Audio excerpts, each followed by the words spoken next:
do you value most in life? It's a question that only you can answer. It might be a possession. It might be a relationship, your family or a friendship. It might be your faith. We've learned to value new things or revalue things that we'd forgotten about during lockdown. We've learned to value people and conversations perhaps in a way that we'd forgotten about, to value our health, to value what keeps us safe and well.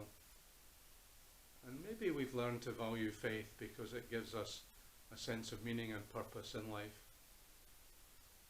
Challenge for us in the new normal that comes next is how we keep hold of these new values or relearned values, or whether we simply forget about them all over again.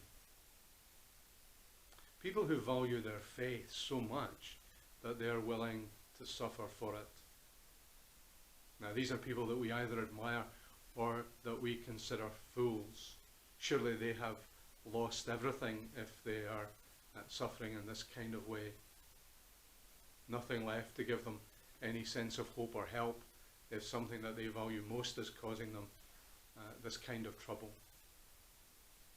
But there are lots of people in our world today who are persecuted for their faith, who live in fear of their neighbours, who worship in secret because they don't know what their neighbours might do to them.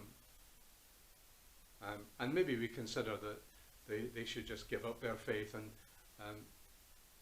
do something that's going to give them a quieter, more peaceful life.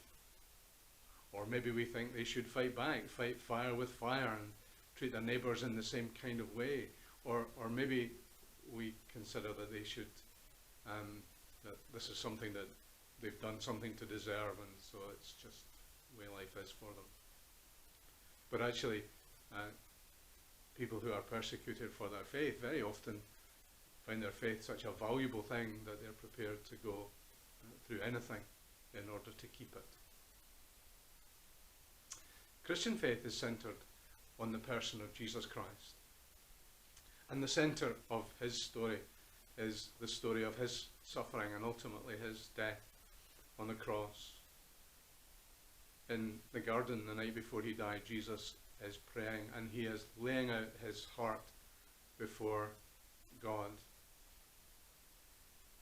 And in that prayer and in that conversation, he is being torn in two different directions. But ultimately he settles his mind and his heart on going the way of the cross, to suffer and to die. And as he does that, he's surrounded by people who are simply begging for his blood, who are crying out that he should be crucified. And willingly and deliberately he goes the way of the cross to suffer and to die. Of course, the story ends with his resurrection.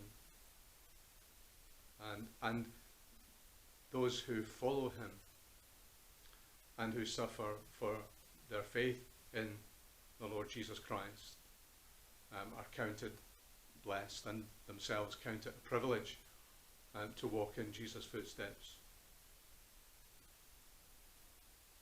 Keep calm and carry on. Well, we're talking about faith here. We're talking about something that is important and valuable to many people. A value that many are prepared to go to any lengths to keep and to persevere. And that's the quality that Jesus teaches here. The kingdom of heaven belongs to those who persevere in their faith, even when people around them insult them and think them fools and call them fools.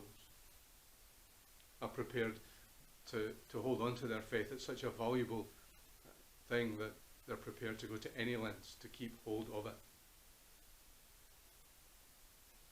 How much do we value our faith, if we have a faith at all? This little set of 8 video reflections over these last 8 weeks has been based on a set of sayings that Jesus gave to us. They're called the Beatitudes, and they are all about values and the way in which we live our lives and the kind of people that we are.